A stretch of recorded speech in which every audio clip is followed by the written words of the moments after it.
Hello friends, I am BM. Today I am going to show you how to update installed app in this PC or laptop. Please like this video, subscribe my channel, hit bell icon, click on start, type here cmd, click on run as administrator, type here command winget space upgrade, hit enter.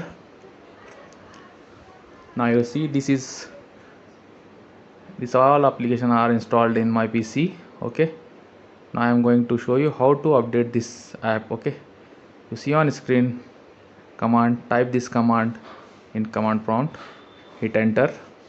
Now this application is download required files, then install application or upgrade. It's take a time. Okay, depend upon app size or